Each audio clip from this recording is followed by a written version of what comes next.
Hey guys, Stream again. This would be what if well, I guess it would be the main four character Demon Slayer went back in time. This one, in the end of the Demon Slayers, we get to see the original quartet living together for years until they all inevitably die. Now, at this point, they do live to the point where they see World War II. At least they should have. So in later years, I'd probably say at least Inosuke went to war. That seems like his cup of tea. But Inosuke went to war. Then Nezuko and Zenitsu probably traveled. Then Yosuke came back, probably did his own thing with Aoi. And eventually they all die in the same home, at not the same time, but at different points in time, but they're relatively close. Now when they die, they wake up at a really similar point in time, at the exact same age range. Are they at the same point in time, but most of them will be the same age regardless. This one, we actually see a 6-year-old Tanjiro who's watching his father do Hinagami Kagura. Inosuke eating a dead bird as he eats meat and he lives with boars. Zenitsu is being a typical 6-year-old, probably picking his nose or screaming at his mother. And Nezuko is with her mom in the kitchen.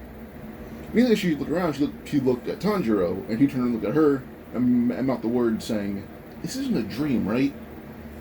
Nezuko just said, "No." And immediately they both are like, "Alright, we're back in time. Weird. Very weird. Demon?" And Nezuko's like, "Probably not. We kind of killed them all, except for Yushiro. For Yushiro." So they're all kind of very confused. Alright. Now, we're trying to turn the story off with Zenitsu. You guys may think he'd go to Nezuko as fast as he can, but no. Zenitsu, he was not a bitter old man, but he was a funny one. He enjoyed pranks, and the first prank he's going to do is ruin Kaigaku's life. And what he's going to do to ruin Kaigaku's life is, when he's 10, he would escape from it. He'd basically run away when he's 10. The moment he's 10, he runs away. And what he does is he'd go to an orphanage, where there's a boy who's about 13 years old. That boy, Kaigaku. And so it's the orphanage, and she yells, saying, "There's a demon in the area, so told to warn everyone from the local village." He's not from there, but they don't know that. It's like, "Oh yeah, there's a local demon, you guys gotta go." The caretaker there is a very large, blind man. But the man's like, "Alright, thank you for warning us," as he tries to evacuate all the kids, at least get them somewhere safe. Then the caretaker would arm himself with the ropes and chains, and he's going to use it to restrain the demon. Now, Zenitsu will actually keep an eye on Kaigaku, as he knows about Kaigaku's life. In fact, the Kamaboko squad basically learned everything they could about everyone else before they died, because they want to know all about their friends, and especially Zenitsu, who wrote a book about the lives with all Demon Slayers. He would know the most about them. So, with this, Zenitsu would basically be able to more or less to spy on Kaigaku and figure out that he rats out the orphanage to a demon. So what he does is he backpedals as fast as he can to Gyomei, telling him, "Hey, Kaigaku's ratting you guys out to the demon. In exchange for his life, he's sacrificing all of you." Gyomei would just immediately appear behind Kaigaku less than 3 minutes later, and the demon's like, "What the fuck is that thing?" Looks up, and Kaigaku's like, "That's not a thing, that's the... Oh no." And Kaigaku is immediately kicked kind of just through a tree, and the demon is restrained until daytime. Kaigaku ends up leaving as fast as he can, and Zenitsu decides to follow him stealthily. But Zenitsu, when it comes to his hair, he's not dumb enough to be voluntarily struck by lightning, so he honestly just makes homemade hair dye and dyes his hair yellow. So, yeah. Now, Gyomei would eventually be recruited by the Demon Slayers. Close. Alright, so Gyomei is still Demon Slayer, he was recruited by them, but there's a key difference. He does not have a scar on his forehead. That is it. The demon was they caught just shocked. Kaigaku kicked away, he went surprised, and then Gyomei kind of wraps up in chains and then holds it in place till sunrise. The orphanage is really relocated to a not so demon populated place, so yeah. A few of them actually get adopted pretty quickly. Alright, now Zenitsu. He decides to actually stalk Kaigaku after dyeing his hair, and he finds Jigoro. At this point, Jigoro takes on Zenitsu, and he's like, "Hey, I know that guy." Kaigaku looks at Zenitsu saying, "What? Oh no." And Zenitsu would basically tell Jigoro, "Yeah, he tried to rat out an entire orphanage to demons." And immediately, Jigoro kind of says, "Leave, or I'm gonna make you commit seppuku." And Kaigaku has to leave. So, yeah. So Kaigaku leaves without getting trained by Jigoro. Well, he was for a little bit, but not really well trained. Like, he learned how to use a sword, and that's about it. So, yeah. So with this, Zenitsu actually stayed with Jigoro for an entire 5 years. Which is like, I think it was like, maybe like 2 in canon. This Zenitsu has 5 years with Jigoro. Plus, he's been working on his body for as long as he could, because he knows that, you know, he's only going to use it, like, in this one, he could probably learn more than the first form, but he knows he can do so much more with it. So he only learns the first form and actually begins modifying it with Jigoro. Jigoro's like, wow, kid, you're impressive. So he's actually remodeling the entire first form with Zenitsu. So, yeah. Now, to everyone's shock, even to, well, this person's shock, the first person to rejoin Hanjo Nezuko is Inosuke. There's only 4 of them, but Inosuke is the first one to rejoin them. So when he rejoins, he kind of just phrases it as like he's a lost kid, now he's here. So with this, his family gladly adopts Inosuke, and he helps Tanjiro move coal. Eventually, Tanjiro and Inosuke both kind of use sticks as wooden swords, but then eventually his father would Tanjiro's father would kind of tell him, like, hey, I'm not going to get any better with medicine.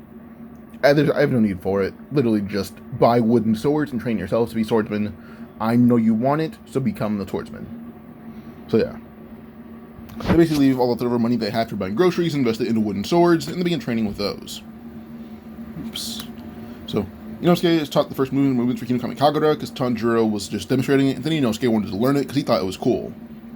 Well, he always thought it was, but now he's kind of actually admitting it. So yeah. Inosuke basically been incorporating Hinokami Kagura into beast breathing, which adds on burn damage. So yeah. So Tanjiro, at this point, already knew all of water breathing and even mastered it, even learning to use 11th form, or kind of in his spare time. But then Tanjiro would also know at least first form of Thunderclap and Flash. He knows first form of Thunder breathing, Thunderclap and Flash. And he knows all of Hinokami Kagura. And now he knows beast breathing, kind of just from observing Inosuke. I almost said Rengoku. I'm pretty sure he can use one form of flame breathing as well. But he basically knows a lot of it and kind of incorporates it all into a singular form of Hinokami Kagura. In fact, it's his own form. It's his own breathing style, kind of. And kind of just calls it the Kamado family's version of Hinokami Kagura. So yeah. Nezuko trains as well, and she actually learns water breathing from Tanjiro. He teaches her every single form, including Dead Calm. And she learns it until, like, he's 15, Inosuke's 15, she's 14, and Tanjiro is also 15. So everyone's 15 except for her, where she's 14. So yeah. Now, the night of the massacre, when Tanjiro's 13, Nezuko's 12. Yeah, so here they're actually kind of waiting, like, they're hiding. Like, Tanjiro's on the ceiling, and he's hiding up there. Inosuke's hiding underground, and Nezuko is actually hiding her siblings. And she told them, like, hey, let's go out and help your brother get some coal ready for tomorrow, and they all agree to help. Well, Inosuke's actually hiding, like, hid the baby underground with him. Now, immediately, Tanjiro's mother was asleep, and when Muzon's like, there's only a woman here. Like, stupid, I guess. He went to go try to grab her, only have his hand hit by a metal sword. He thought it wouldn't hurt until he noticed, well, a boy wearing Hanafuda earrings. This boy resembled Yoriichi, using first form of Hinokami Kagura. Muzon tried to backpedal, only to be caught by blades. It's 2 more blades that were obviously chipped, but they're still blades nonetheless. Muzon is fended off by Tanjiro and Inosuke, Tanjiro using Muzon's PTSD of Yoriichi to his advantage. Which Muzon did not appreciate, but it worked, so, yeah. With this, no one in Tanjiro's family dies. There, in fact, the only one who actually died is his father, and that's just due to illness, not Muzon. So yeah. This Tanjiro has an idea. He's like, Muzon might come back. How about this?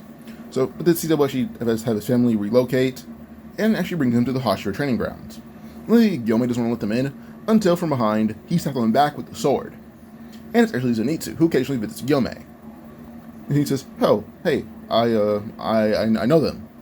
They get let in, and Ubuyashiki's like, why are you guys here? Tanjiro gives a lineage of his family to Yoriichi. And immediately, Ubuyashiki's like, So can any of you use sun breathing? Tanjiro says, yeah, I can. I know all forms. No one actually believe this. Ubuyashiki wanted a virtual demonstration, and Tanjiro gave him one. Ubuyashiki appreciated it, and actually agreed to let the Kamado family actually stay with his. The kids becoming not like servants, But they basically do a lot of chores. They kind of just help Ubishi's kids grow up normally. Then Tanjiro's mom was more like an actual maid. But not actually maid, more like just the head chef for all the Hashira. Mitsuri was a nightmare for her. So yeah.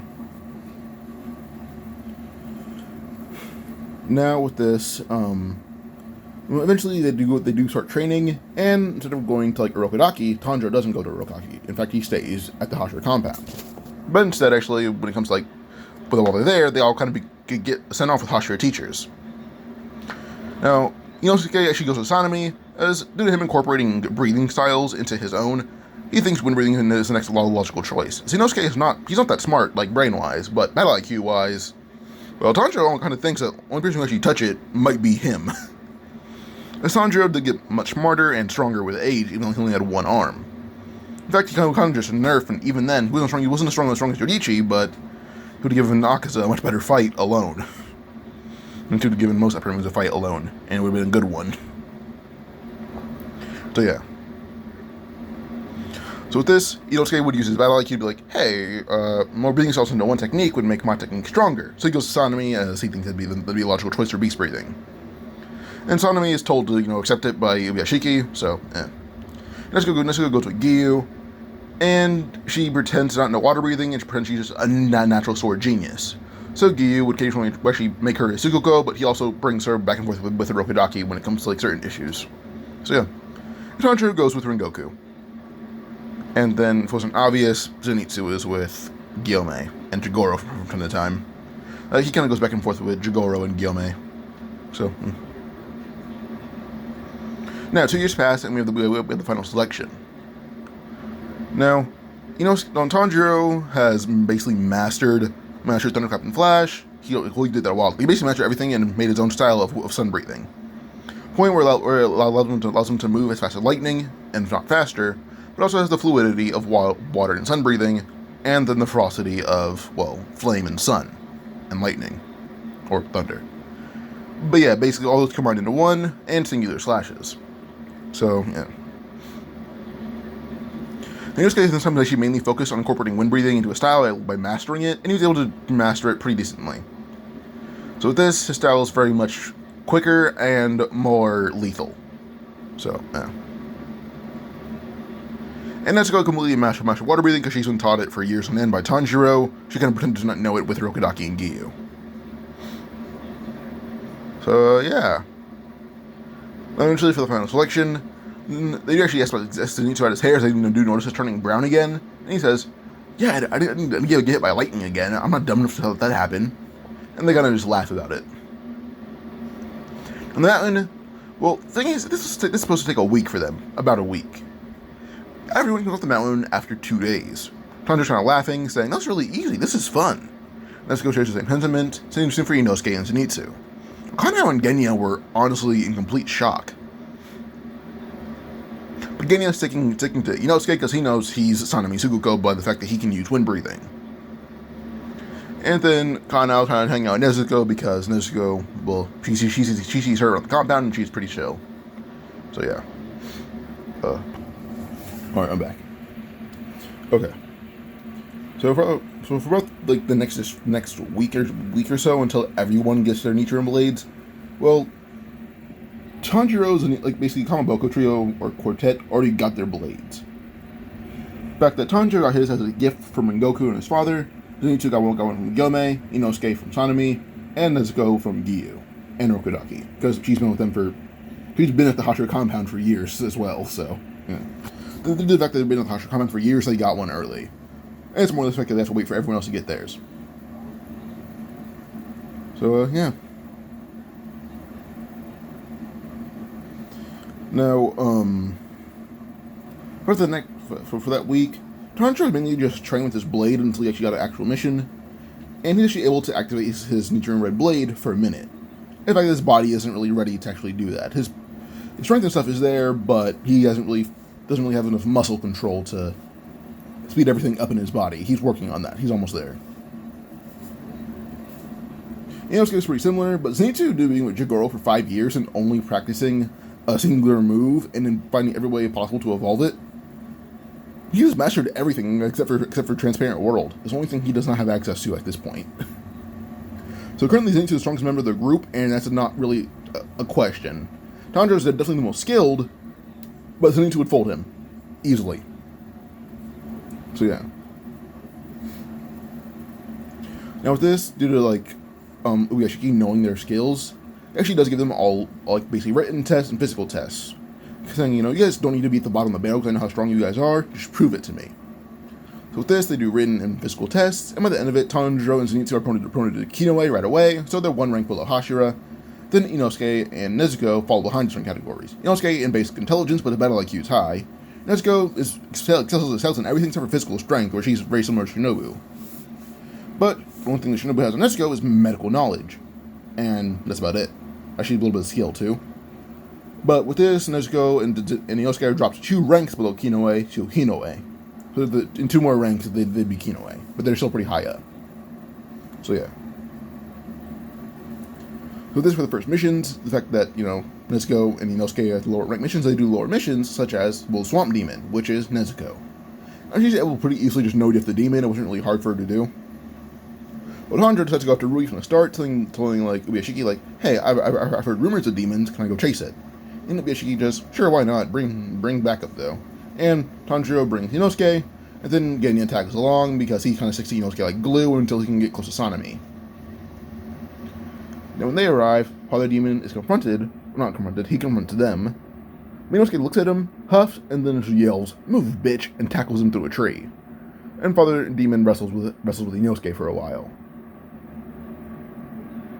Now, Inosuke can pretty quickly low-diff that demon because it was certainly too hard for him to do. He's definitely above his rank. He's just dumb as hell. So, yeah.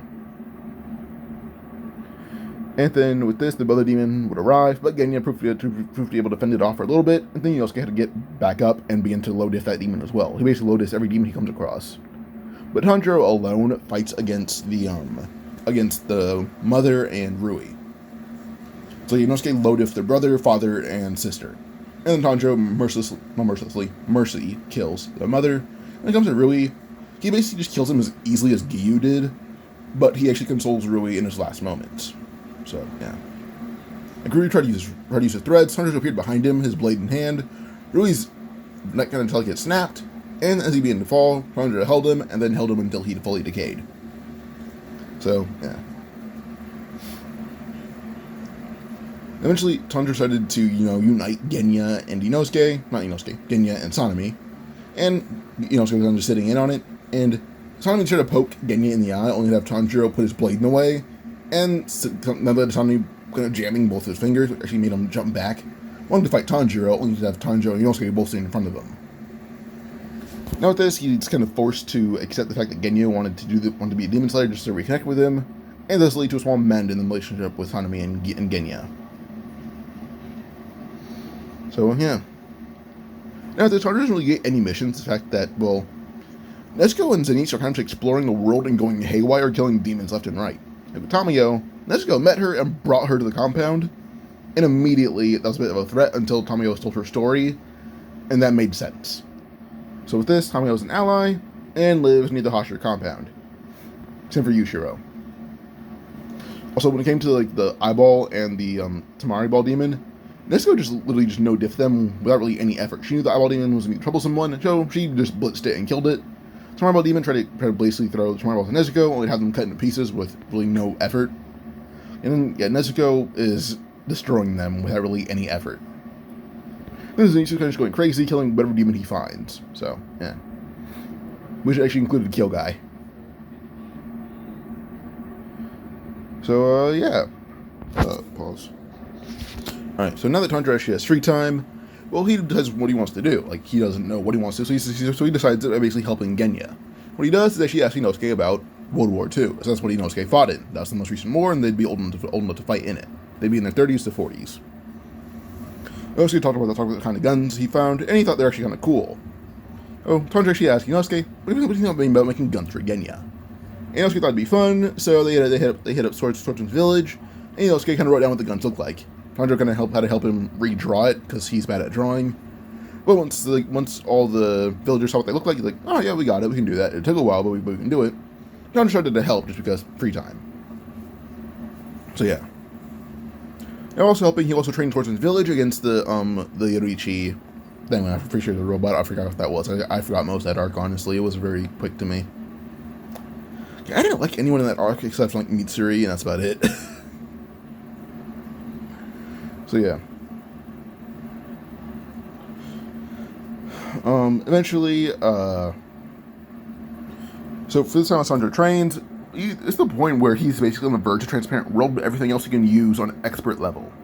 He has like concentration breathing and repetitive action, which he's mastered both those abilities, including selfless state as well. One thing he hasn't mastered is his mark and transparent world. That's the only thing he hasn't mastered. Two things he hasn't mastered.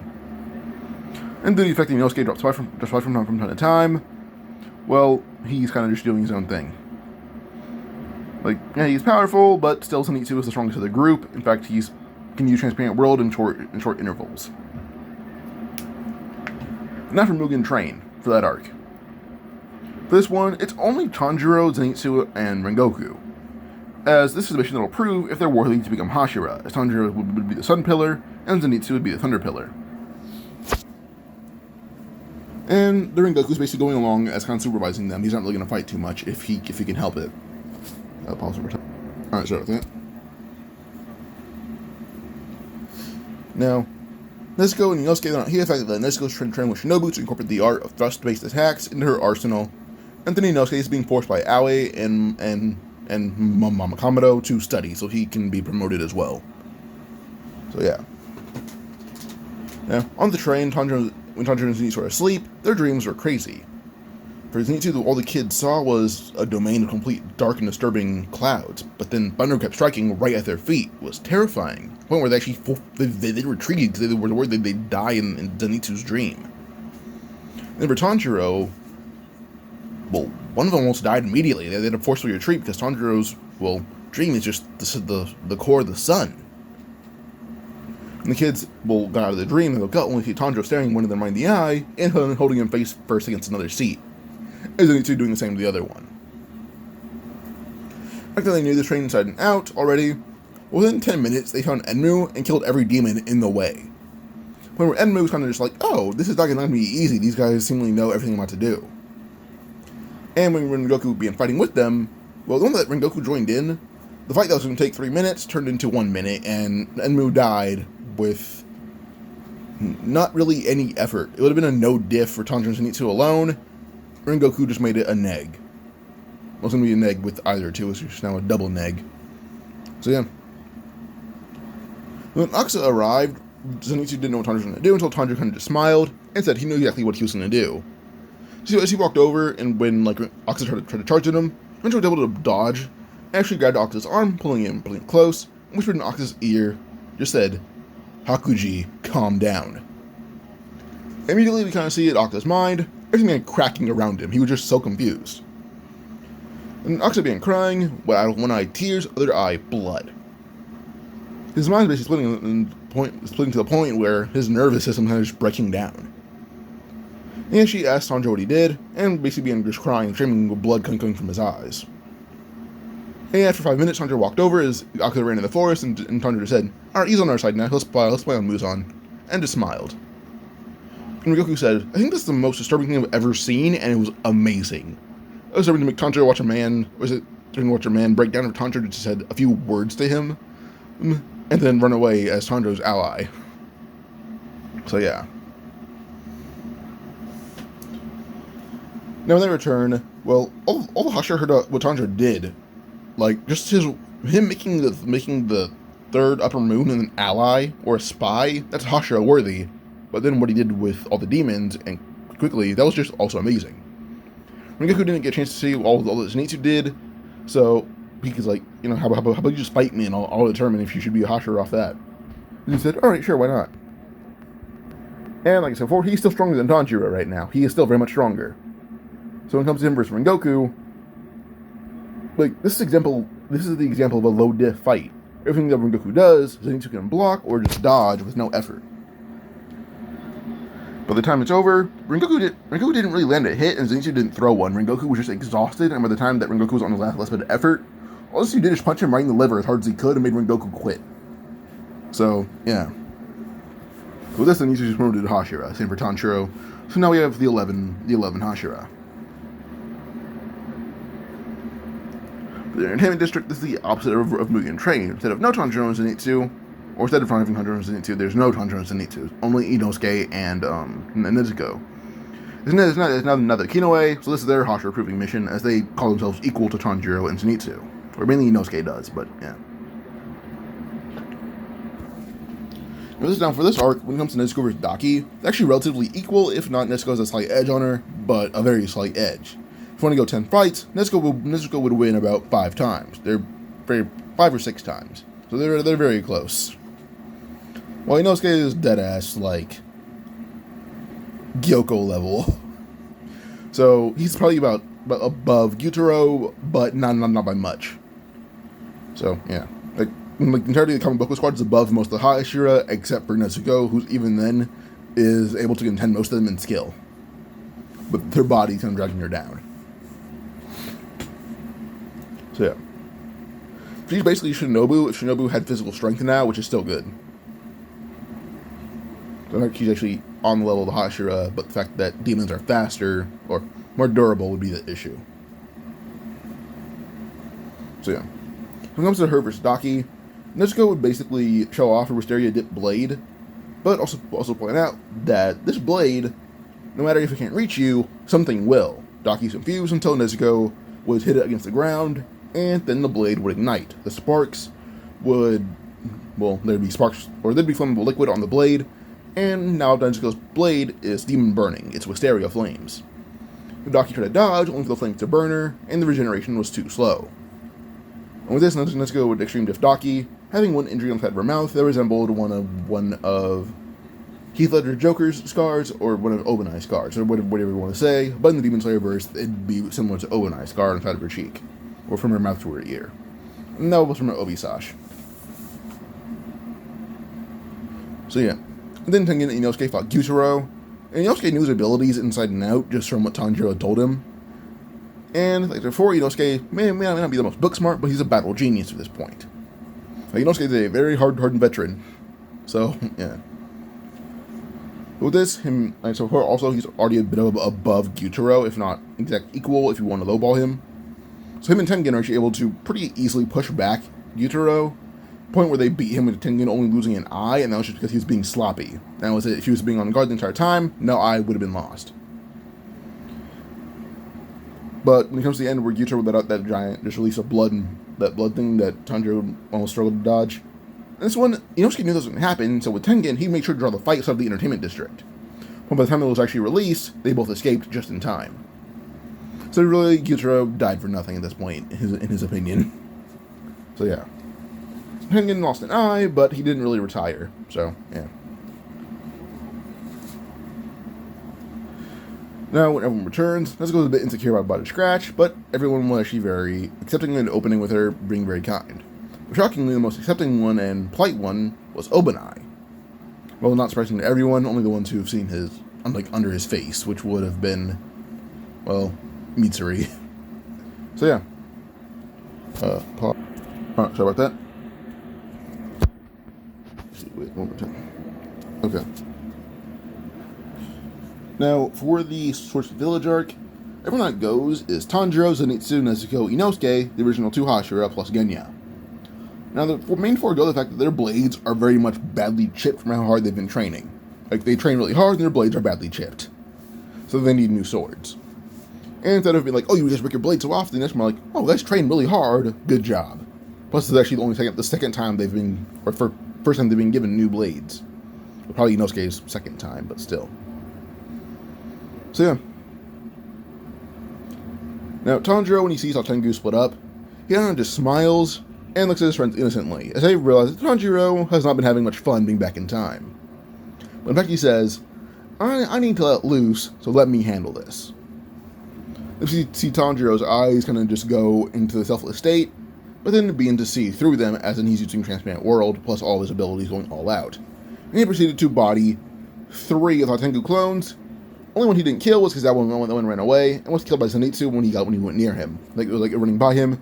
Zenitsu pulled out the sword, instantly cut its head off, and then it fell.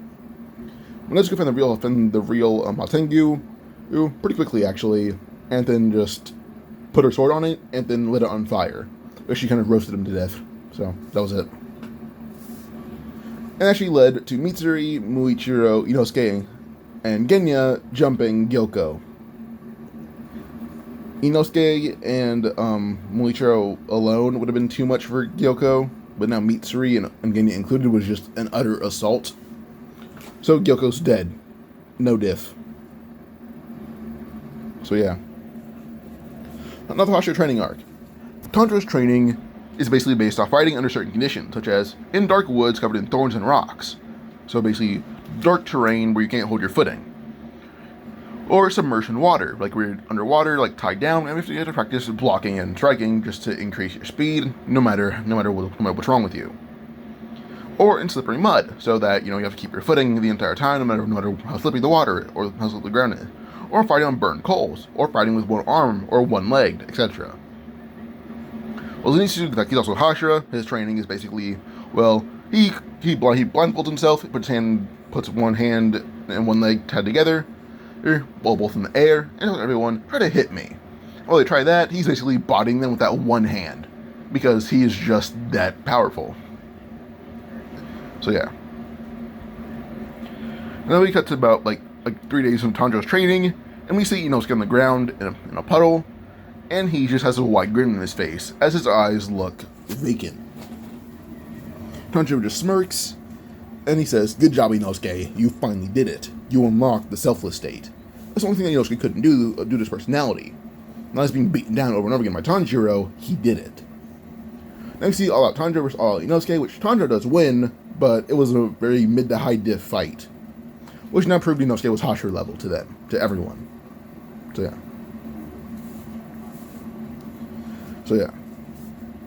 Now with this, everyone kind of saw how Tanjiro and Inosuke were both using Demon Slayer marks, and all the Hashira tried to join in Tanjiro's training, hoping to awaken their marks. And Zenitsu showed off his own mark as well.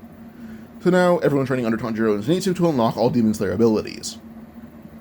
So yeah. Now we go into the confrontation between Muzan and Ubuyashiki. Now when they confront each other, Muzan tries to talk, only to be stabbed from behind twice. He looks behind him, seeing Tamayo, and then Mama Kamado, and their blades are both bright purple. His eyes widen, realizing that that's Wisteria. He's been poisoned with Wisteria. Within Ubuyashiki's mansion began to be lit aflame with purple flames, and then TNT would go off. Then he moves on flying away with his body decaying due to so much Wisteria. Immediately he would use Infinity Castle, or have Nakime use it to hide him, so he can try to recover. But when they get into the Infinity Castle, when Zenitsu lands, he holds his hand to his ear and smirks, saying, "Kagaku still became a demon, so that means I can kill him again." Kagaku, yeah, still a demon, but he's like Lower Moon 2. He's not that strong. He trained with basic sword skills, not thunder breathing. He's not that powerful. So Lower Moon 2 Kagaku just tries to start his Zenitsu only to have his head cut off in one motion, and that was it. Not even a named attack. Zenitsu just swung his sword randomly, and that killed Kagaku. He could have done that to Kanako Kagaku too at this point in time with his power. Like this version of Zenitsu, not canon Zenitsu, but still. Now, what else? Oh yeah, so Nezuko, Shinobu, Inosuke, and Kanao are the ones fighting Doma, all their blades being drenched in Wisteria and flammable material to burn demons. Now, with this, Doma would try to basically dodge and block all of their strikes until when Inosuke would actually block one of Nezuko's strikes, which confused Doma until he realized his sparks lit up Inosuke's blades and Nezuko's blades, which Doma was confused by, but when he dodged a strike, the flames reached him, cutting his shirt and burning him. When he realized the wound was struggling to heal, he was a bit dazed for a second, only to have Shinobu impale him through the shoulder. And her blade was ignited as well. Now Doma was actually trying to dodge, and actually even his ice is being melted by their Wisteria flames. By the time the fight's over, well, Shinobu actually sacrificed one of her arms, letting Doma grab it, and she tears it off, or cuts it off when Doma wouldn't let go. Doma eats it, not realizing it was poisoned. He thought, oh, I get stronger by eating it. No, it's poisoned. So it's like wisteria, not like actual poison. Well, this when like when the Doma ate it and realized what was going on, he realized like, hey, you poisoned me again, didn't you? Shinobu kind of just smiles as she uses her own blade to solder her, or to cauterize her wound, and she just strikes at Doma as it began decaying rapidly. Arm falling off, a leg falling off. All Nezuko would walk over, holding Doma in place, as Shinobu would walk up, would stand up, con out as well, and they both dually decapitate Doma, letting him die right then and there. Or not letting him die, but killing him right then and there. And then we go on to the next fight. Nakime versus Obanai, Mitsuri, Yushiro, and Zenitsu, who got up because his fight with Kaigaku was literally a singular panel. If it would be drawn, it'd be one panel. So yeah. Now, due to the fact that Zenitsu knew how to defeat Nakime, he brought Yushiro along a lot earlier. So Zenitsu would basically use Thunderclap and Flash combined with his Demon Slayer mark to blitz around her abilities, to the point where she couldn't keep up with him, even in her own domain. And to her surprise, suddenly he would grab Yushiro and throw Yushiro behind her. And this midst of her being distracted, this leads to an all-out assault on her. And by the time that Yushiro would be able to tag her face, she's basically on the verge of death. So when she's tagged, she's allowed to heal, but at this point they claimed Divinity Castle for their own a while ago. And fight with Kokushibo. That'd be fully marked with red blade. It's Gyome, Sanemi, Giyu, Muichiro, Tanjiro, Rengoku, and Tengen. They're fully marked with red blades. Now Kokushibo's trying his best against Tanjiro. Oh, but then Tanjiro and Gyome still combined was too much. Then we have from behind, or from above, it was Genya using a sniper rifle that Tanjiro helped make him with Inosuke and sorts of village people, sniping at him with Nichiren bullets. Then whenever he gets close, shotgun. It's like he has different kind of guns for different situations. Mid-range, a rifle, or a hunting rifle. Far range, sniper. Close range, double barrel shotgun, or sawed-off shotgun. So yeah. Now immediately he's wondering, where's Akaza? I can't find him, I don't even smell him. But immediately he would go in for a punch against Tanjiro. That would have landed after his blade was cut in half. It can regrow, but it was just convenient. And then for a punch, he'd have his fists met, and then his jaw kicked off. Or kicked in, I guess. He adjusted his jaw and looked at the thing who did that to him, and said, Akaza, what are you? And then the next punch is followed up with an uppercut, his jaw being completely, utterly eviscerated. And we have Akaza yelling, saying, my name is Hakaji. Akaza awakened his memories, which harnessed latent power. The power of love for his wife, power of friendship because plot and anime, and then he would finally harness every bit of skill his master had, combining it for 200 years of growth, making Akaza now finally surpassing Doma. He didn't surpass Kokushibo, but it'd be a good fight if those two did go at it. Out of 10 fights, Akaza would win about 4. So, yeah. Now, Kokushibo advised that now Akaza's skill was rivaling his, but Kokushibo had a better body, and that was literally the only thing he had on Akaza. His skill, equal. Then we had Tanjiro, his skill, nearly equal. So with this, eventually we would have Mitsuri, Obanai, basically everyone who fought other demons would arrive. Not a single one of them is dead. The one who's injured the most is literally Shinobu, and even then, she's willing to sacrifice the rest of her body to poison someone. So yeah. And with this, Kokushibo kind of just utterly being jumped. At this point, everyone combined. It's not extreme diff, but it's around a high diff, like mid-high diff. Against Kokushibo, once he was jumped by everyone, who can now use their marks, except for Genya. So, yeah. But now for Muzan, Genya's out of ammo and has to fight up close. Now Muzan would try to use one of his tendrils to fire up close, only to have Genya arrive and blast him right in the face with a bullet laced in Wisteria. Now, Genya begins basically firing Wisteria-laced bullets at him, as Wisteria is a very much major item here. As Tanjiro just, well, he thinks Wisteria should be more commonly used, especially for fights like this, because he wants to avoid casualties. We see harvested as much Wisteria as they could prior to the fight. But then we go on to pause. Alright, so that we go on to here we go on to Muzan, trying to basically attack Genya because, well, close-up shotgun bullets with Wisteria is not good for someone. Then when Muzan would use a tendril, he's able to basically hit Genya right in the chest, caving it in, making him cough a lot of blood. But Sanemi, now being boosted by Rage, awakens every Demon Slayer ability at once. Or he already had them activated, now he awakens the final one, being Transparent World. And now at this point, Muzan sees that every single Demon Slayer here had not surpassed Yoriichi, but they're closing in on even Kokushibo's level of skill. Once we surpass Kokushibo, were Tanjiro, Zenitsu, Gyomei, and Sanemi. And Muichiro. Those are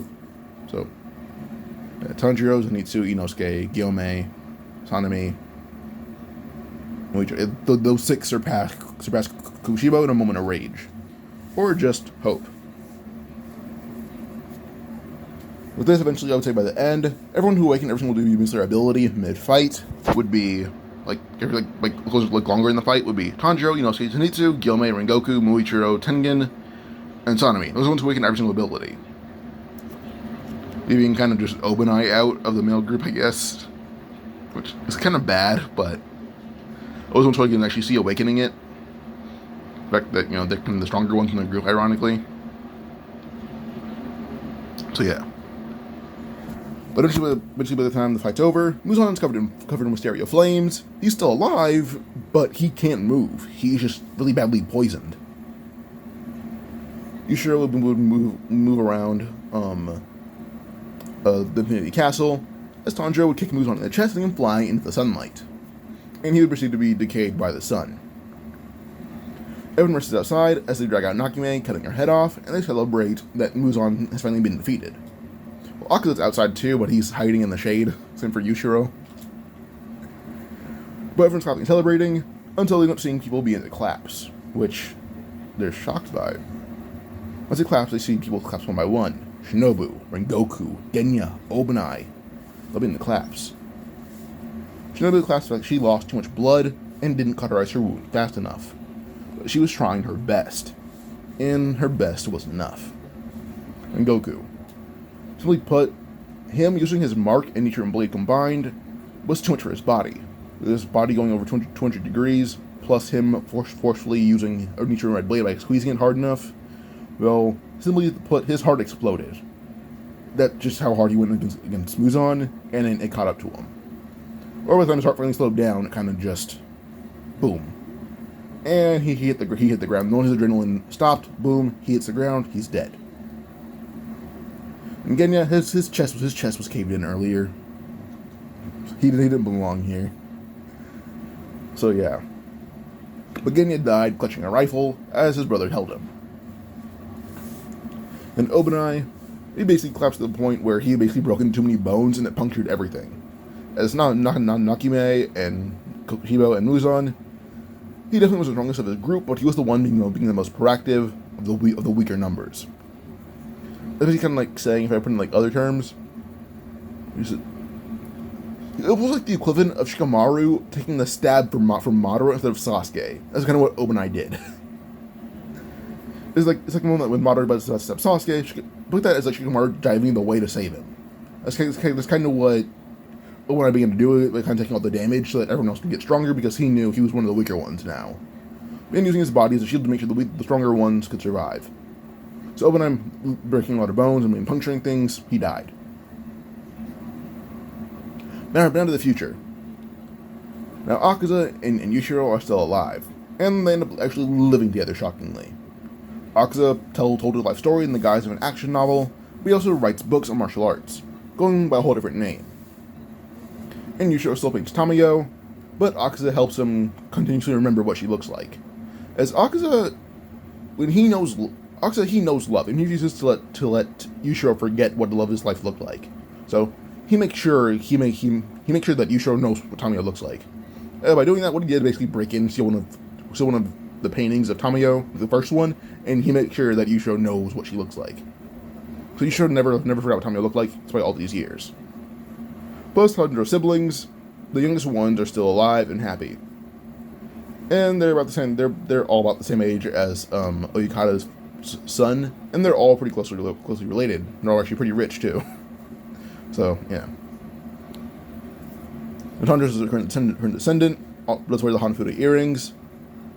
Mainly the fact that his great uncle is encouraging it. Well, I hope you guys enjoyed this. Like and subscribe for more. Adios.